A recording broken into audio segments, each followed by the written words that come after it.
तो इसलिए ये जो अधिकार है बेसिकली अगेंस्ट द स्टेट है। तो प्रश्न उठेगा कि अगेंस्ट द स्टेट, तो स्टेट का मतलब क्या, किसके अगेंस्ट, कौन कौन से लोग स्टेट के दायरे में आएंगे, चाहे वो अधिकारी हों, चाहे वे संस्थाएं हों, चाहे वे सरकारें हों, क्या क्या स्टेट के अंतर्गत शामिल है। तो स्टेट के अंतर्गत जो जो चीज़ें शामिल हैं, डायरेक्ट सवाल वहीं से आ जाता है, वो बहुत डिट्टो वही चीज़ लिखा रहेगा, स्पेशली सिविल सर्विसेज के अंतर्गत या पीसीएस में, कि राज्य में ये शामिल है या इनमें से कौन सा एक शामिल नहीं है, या इनमें से कौन कौन से शामिल हैं। तो जैसा मैंने कहा कि एक तो कॉमन सेंस होता है और दूसरा लॉ में कॉमन सेंस बहुत कम, हमेशा यहाँ पर जो शाब्दिक रूप में उसका प्रेजेंटेशन है वही एडॉप्ट किया जाता है। तो पहला है संघ की संसद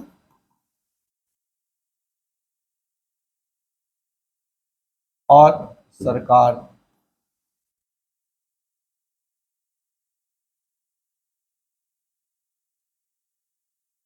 मतलब parliament and government of union.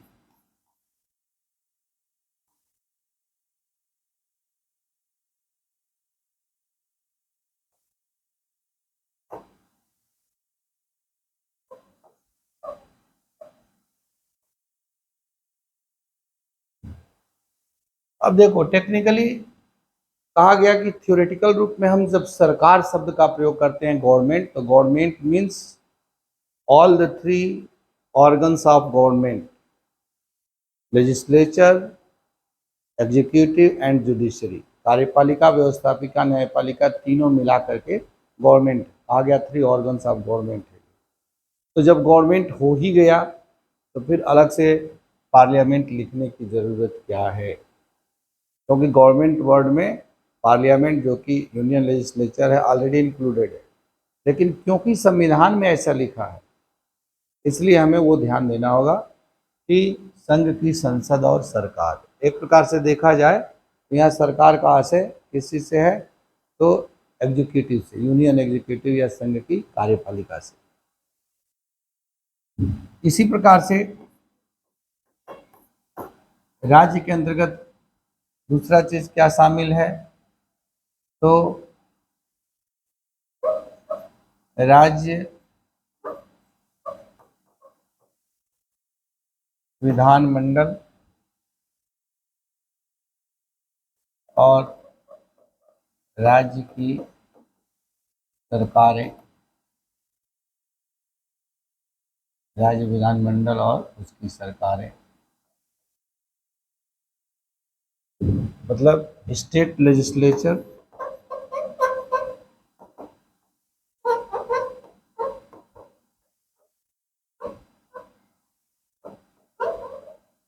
And state governments.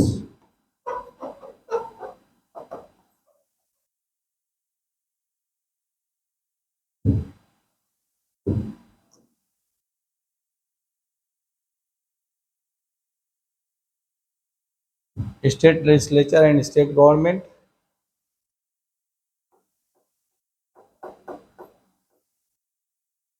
तीसरी चीज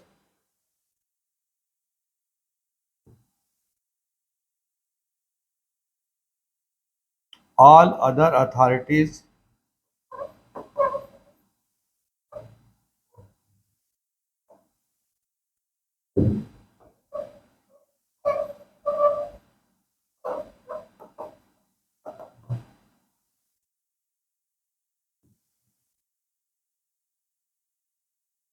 अन्य सभी प्राधिकारी, अन्य सभी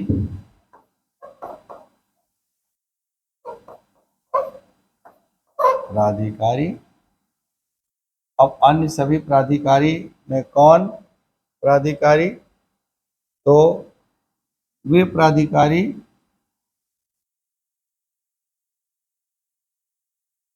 जो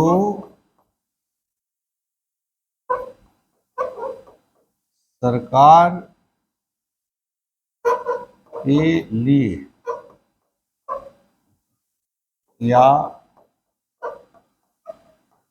सरकार के अधीन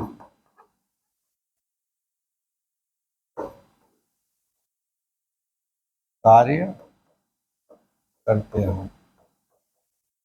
all other authorities working for the government और working under the subordination of government.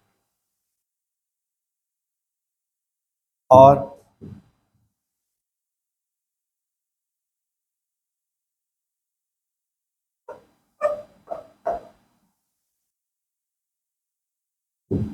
सभी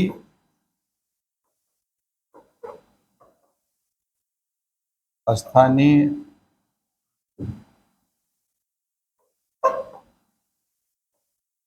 प्राधिकरण या निकाय, ऑल लोकल अथॉरिटीज और बॉडीज, जैसे पंचायतें हैं,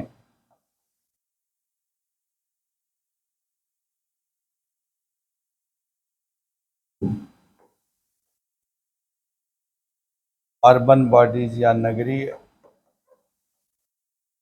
स्थानीय संस्थाएं हैं, स्थानीय स्वायत्त संस्थाएं,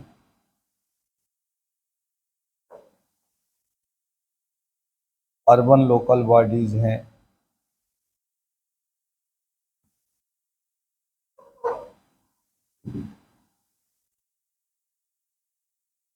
जैसे मान लो नगर निगम है, म्यूनिसिपल कॉरपोरेशन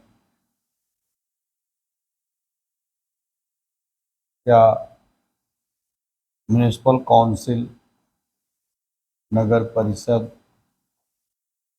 इत्यादि। तो राज्य शब्द का पहली बात की ब्रॉडर सेंस में अर्थ लगाया गया है। राज्य मतलब केवल भारत या भारत के अंतर्गत आने वाले विभिन्न प्रदेश ही शामिल नहीं। राज्य के अंतर्गत संघ की संसद और सरकार,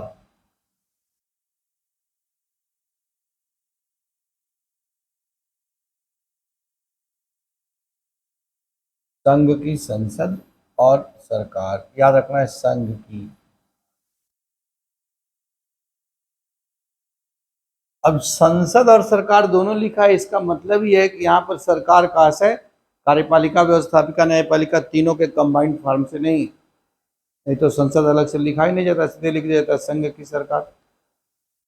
इसका मतलब कि यहाँ पर केवल यूनियन एग्जीक्यूटिव से आशय है। सरकार वर्ड यूज किया गया लेकिन यूनियन एग्जीक्यूटिव से इसका आशय है, संघ की कार्यपालिका से इसका आशय है। संघ की कार्यपालिका शब्द का जब हम प्रयोग करते हैं तो क्या मतलब हुआ? राष्ट्रपति, प्रधानमंत्री, मंत्रिपरिषद और उनके लिए काम करने वाले जो विभिन्न पदाधिकारी हैं, ये सब संघ की कार्यपालिका के अंतर्गत आएंगे। ऐसे ही राज्य स्तर पर भी राज्य सरकारें होती हैं और राज्य का विधानमंडल होता है, स्टेट लेजिस्लेचर। तो राज्य विधानमंडल, राज्यों का विधानमंडल, जैसे संघ की संसद लोकसभा राज्यसभा, उसी तरह से राज्यों का विधानमंडल स्टेट लेजिस्लेचर। पार्लियामेंट तो हर हालत में बाई कैमरल है, दो हाउस उसके हैं, लोकसभा और Rajya Sabha. Council of states Rajya Sabha और Lok Sabha house of people.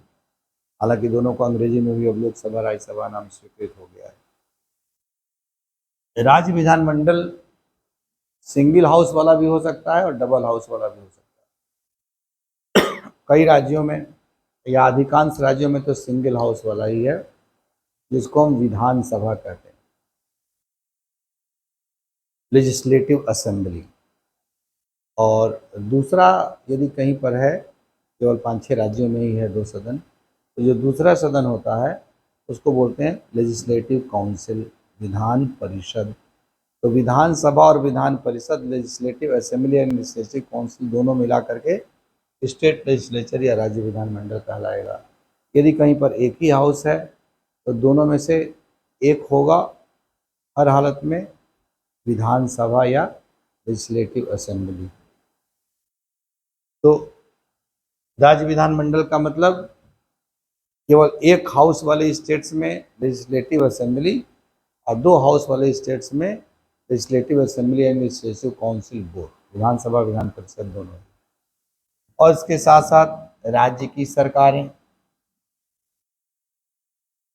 State government, अर्थात यहाँ पर भी state executive, governor of the state, chief minister, council of ministers, ये सब इसके अंतर्गत शामिल होंगे।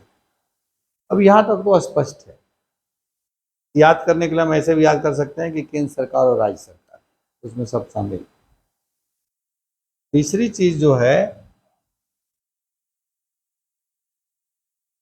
तीसरे नंबर पर इसको देख लीजिए, हमारे यहाँ 3 प्रकार की सरकारें हैं। मूल संविधान में तो 2 प्रकार की सरकारें थी, लेकिन आगे चल करके संविधान में संशोधन किया गया 73rd 74th अमेंडमेंट, तो 3 टियर्स ऑफ गवर्नमेंट हो गया। सेंट्रल लेवल पर या नेशनल लेवल पर, दूसरा स्टेट लेवल पर और तीसरा लोकल लेवल पर।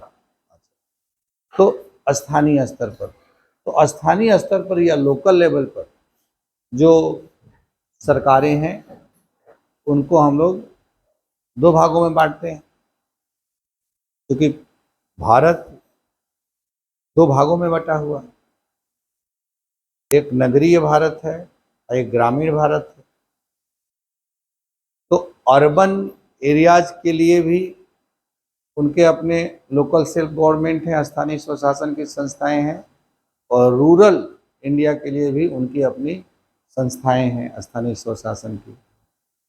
स्थानीय स्वशासन का मतलब क्या होता है कि ऐसी संस्थाएं जो स्थानीय स्तर पर काम करती हैं, और स्वशासन अर्थात उनके अंतर्गत जो लोग शामिल होते हैं वो खुद वहीं के होते हैं, स्थानीय ही होते हैं, और वो खुद ही अपने लिए अपना शासन करते हैं। लोकल सेल्फ गवर्नमेंट, इसीलिए उसको नाम दिया गया अंग्रेजी में। तो ग्रामीण क्षेत्रों के लिए उनको हम लोग पंचायतें कहते हैं, चाहे वो ग्राम पंचायत हो, चाहे क्षेत्र पंचायत हो या जिला पंचायत हो, तीनों उसमें शामिल हैं। सबसे ऊपर डिस्ट्रिक्ट लेवल पर जिला पंचायत, बीच वाले इंटरमीडिएट लेवल पर क्षेत्र पंचायत, और लोकल लेवल पर गांव के स्तर पर ग्राम पंचायत, विलेज पंचायत। तो ये, और दूसरा अर्बन एरियाज के लिए तो बहुत बड़े महानगर हैं, तो वहाँ पर म्यूनिसिपल कॉरपोरेशन या नगर निगम। जो एवरेज साइज के हैं तो उनके लिए म्यूनिसिपल काउंसिल या नगर परिषद, और जो और भी छोटे हैं और पूरी तरह से अभी शहर नहीं बने हैं, बल्कि टाउन एरिया के रूप में हैं, धीरे धीरे शहर के रूप में विकसित हो रहे हैं, कस्बा जिसको हम लोग बोलचाल में कहते हैं, उस रूप में है, तो उनको नगर पंचायत का नाम दिया गया। तो इस प्रकार से ये सभी प्रकार के स्थानीय स्वशासन की संस्थाएं, चाहे गांव से संबंधित हो या नगरों से संबंधित हैं, वो भी राज्य शब्द के परिभाषा के अंतर्गत आएंगे। तो तीनों प्रकार की सरकारें, याद करने का सरल तरीका, तीनों प्रकार की सरकारें, चाहे केंद्र स्तर की हो, राज्य सरकार की हो या स्थानीय स्तर की।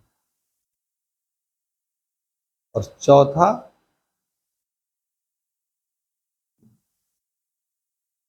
ये अन्य सभी प्राधिकारी, मतलब इन तीनों के अंतर्गत जो लोग काम कर रहे हैं वो तो हैं ही हैं, इसके अतिरिक्त वे सभी प्राधिकारी, प्राधिकारी किसको कहते हैं? अधिकारी और प्राधिकारी अंतर है। अथॉरिटी, जिसको किसी नियम कानून के तहत संस्थागत रूप से काम करने का अधिकार प्राप्त है, वे जो डे टू डे वाले जो सामान्य अधिकारी हैं उनकी तुलना में एक प्रकार से उनकी स्थिति बेहतर होती है। अपने निर्णय अपने दायरे में जिस कानून के तहत उसको स्थापित किया गया उस कानून के दायरे में ऑटोनॉमस रूप से लेने के लिए स्वतंत्र होते हैं। जैसे आप सुनते हैं रोज BDA, Bareilly development authority, Bareilly विकास प्राधिकरण। अथॉरिटी के हिंदी में दोनों अर्थ होते हैं, प्राधिकरण और प्राधिकारी। संस्था के रूप में है वो, कोई ऑर्गेनाइजेशन है जिसे किसी नियम कानून के तहत स्थापित किया गया है, तो उसे हम अथॉरिटी या प्राधिकरण कहते हैं।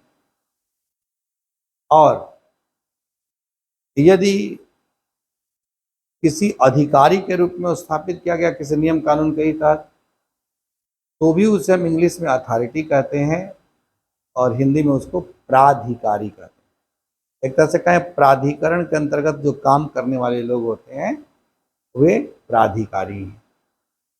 इंग्लिश में दोनों के लिए हम अथॉरिटी शब्द का प्रयोग करते हैं। तो all other authorities and officials, अन्य सभी प्राधिकारी, ऑफिशियल्स भी अर्थात ऑफिशियल्स, ऑफिस में काम करने वाले लोग अर्थात ऑफिसर्स। कौन से अन्य सभी, ऐसे कौन से प्राधिकारी? तो जो सरकार के लिए काम कर रहे हो। तो सरकार के लिए कौन लोग काम करेंगे? सरकारी अधिकारी कर्मचारी, या साथ में वे लोग भी जो सरकार के अधीन कार्य कर रहे हैं, जो गवर्नमेंट के रूल रेगुलेशन से बद्ध करके काम कर, मतलब डायरेक्ट सरकार के अधिकारी कर्मचारी तो नहीं, डायरेक्टली सरकार के लिए काम नहीं कर रहे हैं, लेकिन उनके काम काज पर सरकार का नियंत्रण है, गवर्नमेंट का सबऑर्डिनेशन है, उसके दायरे में रहते हुए उससे बंधे रहते हुए जो काम करते हैं, सरकार के अधीन रहते हुए काम करते हैं, तो वे भी इस के अंतर्गत राज्य शब्द में आएंगे। जैसे मान लो LIC है या GIC है। LIC मतलब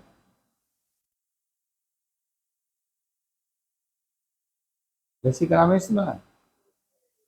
रोज टीवी पर आता है ऐड।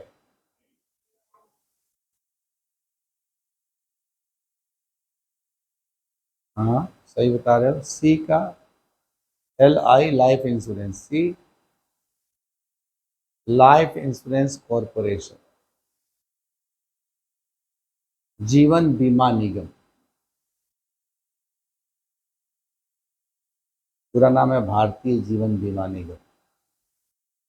ऐसे ही general insurance corporation, GIC general insurance corporation. GIC एक गवर्नमेंट इंटरकालीन होता है, उसका आशय यहाँ पर नहीं, वो सब तो इसी के अंतर्गत आ जाएंगे।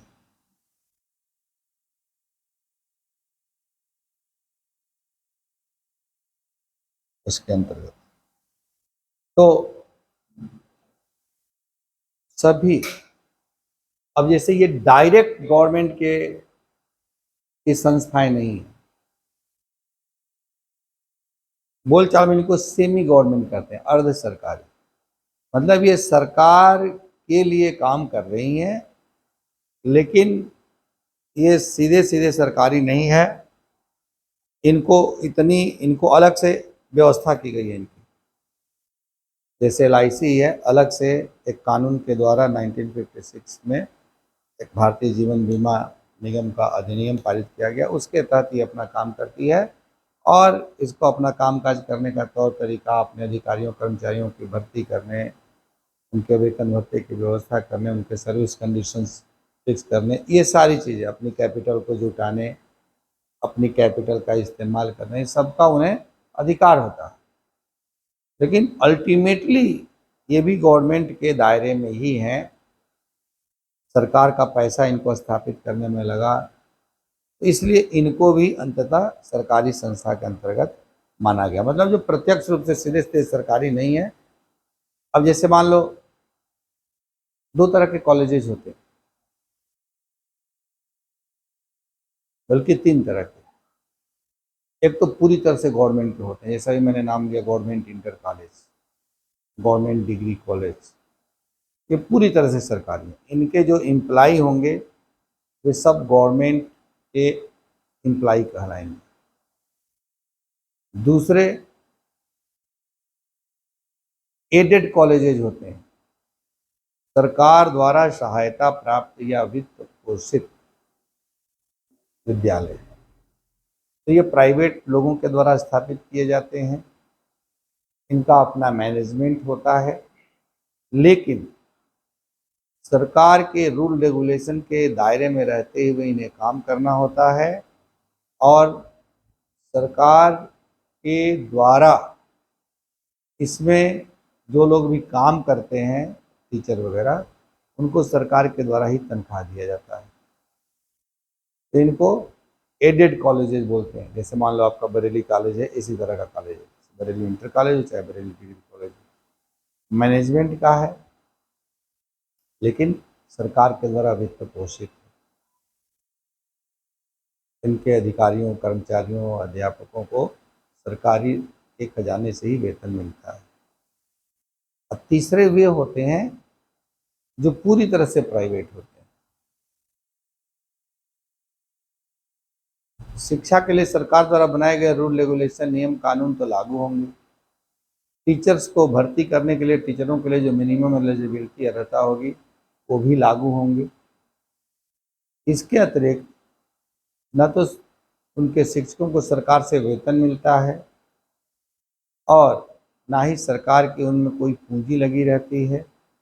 पूरी तरह से प्राइवेट पूंजी से स्थापित किए जाते हैं, प्राइवेट रूप से उनको संचालित किया जाता है। पर शिक्षा संबंधी जो नियम कानून व्यवस्था सरकार ने बनाए हैं उनका उन्हें पालन करना होगा। जैसे सरकार से मान्यता लेना होगा। तो उसमें काम करने वाले टीचर या प्रिंसिपल कोई भी, वे पूरी तरह से प्राइवेट के अंतर्गत आएंगे, तो वो राज्य सब के दायरे में नहीं आएंगे। ये इसका आशय है। तो एक तो सीधे सीधे सरकारी, जो पूरी तरह से सरकार के द्वारा ही संचालित है। दूसरा, इसमें वे भी शामिल हैं जो पूरी तरह से सरकार के द्वारा संचालित हो, जिसे हम सेमी गवर्नमेंट बोलचाल में बोलते हैं, अर्ध सरकारी। कि सरकार उनके खर्चे वर्चे या उनकी व्यवस्था को तो देखती है, शिक्षकों के रूल रेगुलेशन तय कर देती है, लेकिन इससे अधिक उनका कंट्रोल उस पर नहीं होता है, इसलिए इनको अर्ध सरकारी कहते हैं। तो ये भी इसके दायरे में राज्य शब्द के अंतर्गत आएंगे, क्योंकि राज्य का पैसा लग रहा है।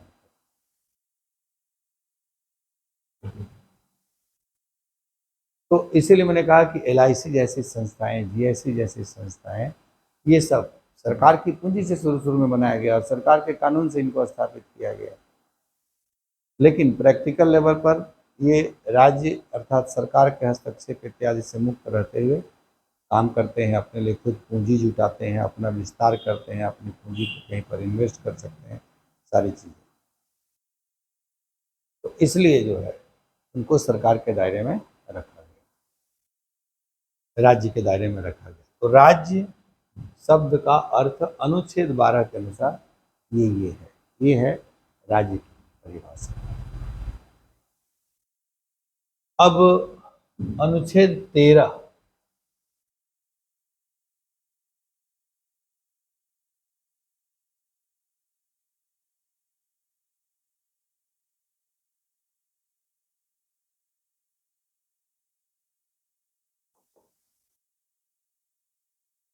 अनुच्छेद 13 में मूल अधिकारों से असंगत विधियों की स्थिति क्या होगी और वे विधियां क्या होंगी, उन विधियों में क्या क्या चीजें आएंगी, ये बताया गया है।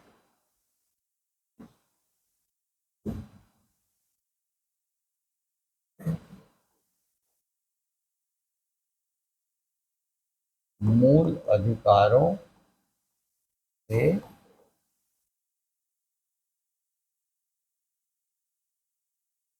असंगत विधियां,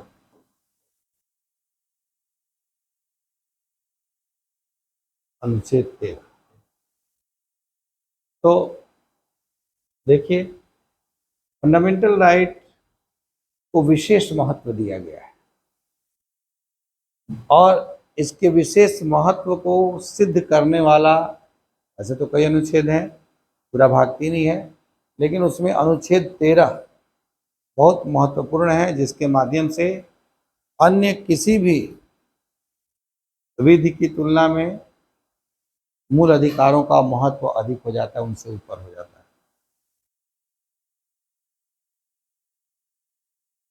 इसमें ये बताया गया है कि मूल अधिकारों से जो असंगत विधियां होंगी वे प्रारंभतः ही शून्य होंगी। मूल अधिकारों से असंगत विधियां प्रारंभतः शून्य होंगी।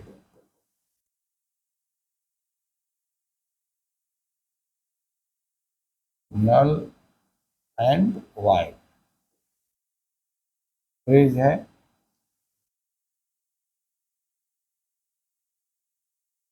शुरुआत से कहने का मतलब क्या है? जब से मूल अधिकार लागू हुए, अर्थात हमारा संविधान लागू हुआ, उसी समय से, यदि संविधान के लागू होने के पहले से कोई कानून चला आ रहा था तो उसमें मूल अधिकार तो थे नहीं, तो उस समय के हिसाब से वो कानून बना हो। मान लो मूल अधिकार बन गया, कानून पहले का बना हुआ था, तो मूल अधिकार में जो जो बातें कही गई है उससे जो है पहले वाला जो कानून है वो असंगत हो गया, उसका कॉन्ट्रडिक्टरी हो गया। तो उस स्थिति में कहा गया कि वे ऐसी कोई भी विधि प्रारंभतः शून्य होगी, प्रारंभ से ही शून्य हो जाएगी, अविधि मान्य हो जाएगी, इलीगल हो जाएगी। मान लिया जाएगा मानो अब वो कानून है ही नहीं, जब तक था तब तक था, संविधान लागू हो गया वो कानून खत्म हो गया, प्रारंभतः शून्य होगी कहा गया। और संविधान के लागू होने के बाद भी यदि कोई ऐसा कानून बनाया जाता है जो मूल अधिकारों का उल्लंघन करता है या मूल अधिकारों को सीमित करता है या मूल अधिकारों को समाप्त करता है, मतलब या तो फंडामेंटल राइट्स के वायलेशन में है या फंडामेंटल राइट के वो लेस इफेक्टिव बनाता है, उसको कर्टेल करता है, या वह किसी फंडामेंटल राइट को पूरी तरह से समाप्त करता है, तो इस स्थिति में मूल अधिकारों पर कोई फर्क नहीं पड़ेगा, मूल अधिकार जैसे हैं वैसे ही बने रहेंगे। वह कानून जो मूल अधिकारों के प्रतिकूल है, मूल अधिकारों का उल्लंघन कर रहा है, वह कानून उस सीमा तक असंवैधानिक होगा, नल एंड वाइड होगा, शून्य होगा, जिस सीमा तक वह मूल अधिकारों का उल्लंघन करता है। जैसे मान लो कोई एक पूरा एक्ट बना है, लंबा चौड़ा एक्ट, 50 या सैकड़ों उसमें सेक्शंस या धाराएं हैं, उसमें से कोई 5 धारा ऐसी है जो मूल अधिकारों को वायलेट करती है, उनके अगेंस्ट में, तो उन 5 धाराओं को सुप्रीम कोर्ट के द्वारा रद्द किया जाएगा। कहने का मतलब कि इसके माध्यम से क्या है, तो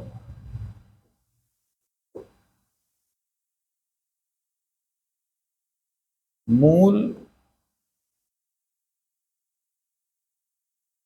अधिकारों को अन्य विधियों पर वरीयता प्रदान की गई।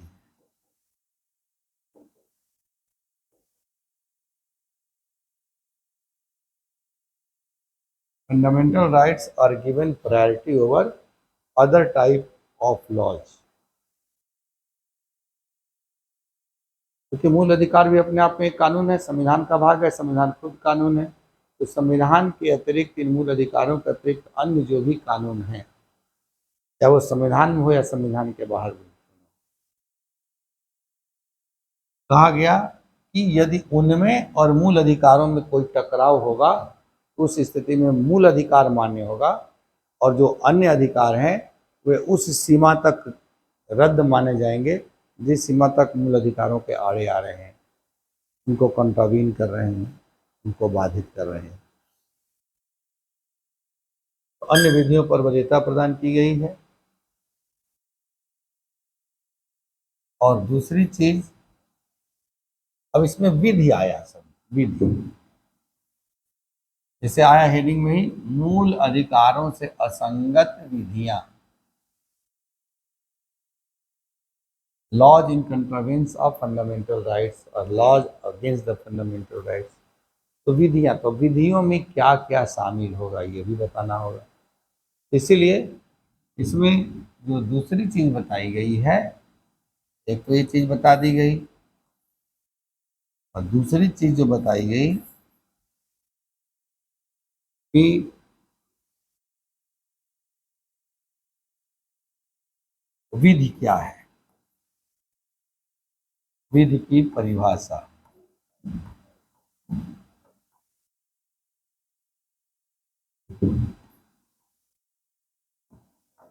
विधि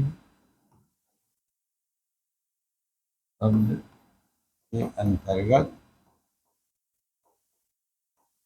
क्या क्या शामिल है, क्या क्या शामिल है।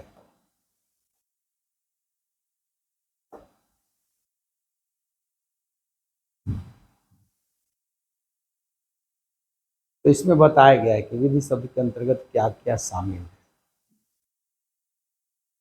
तो बहुत सारी चीजें हैं, जैसे आदेश अर्थात ऑर्डर,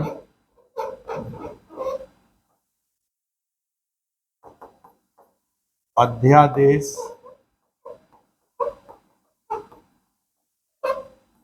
अर्थात ऑर्डिनेंस,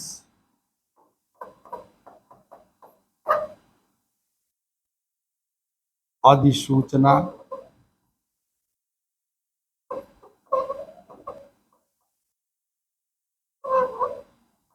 नोटिफिकेशन,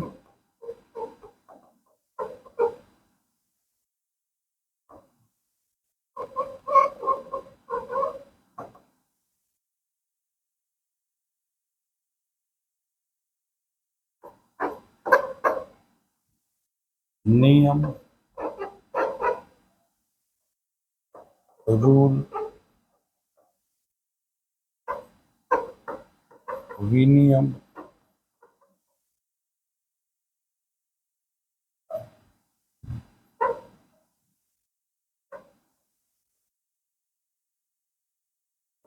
रेगुलेशन,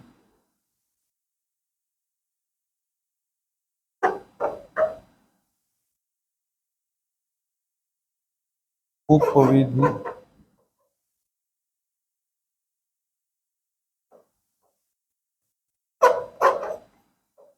बाइलॉज,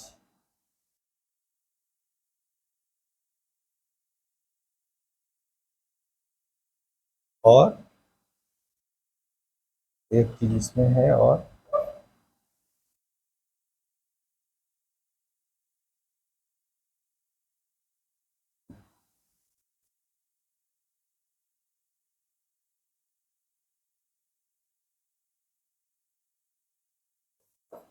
सातवें नंबर पर customs and usage,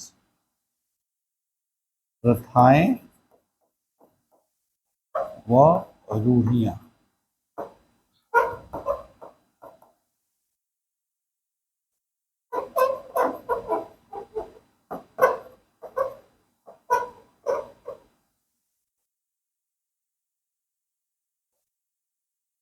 customs and uses, प्रथाएं व रूढ़ियां।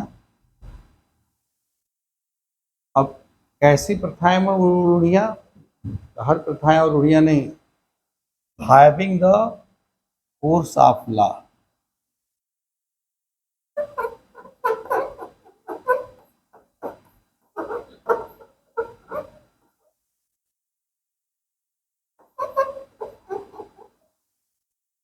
अर्थात ऐसी प्रथाएं व रूढ़ियां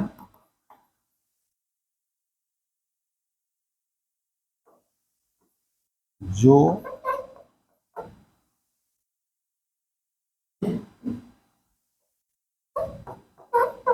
कानून की शक्ति रखती हो।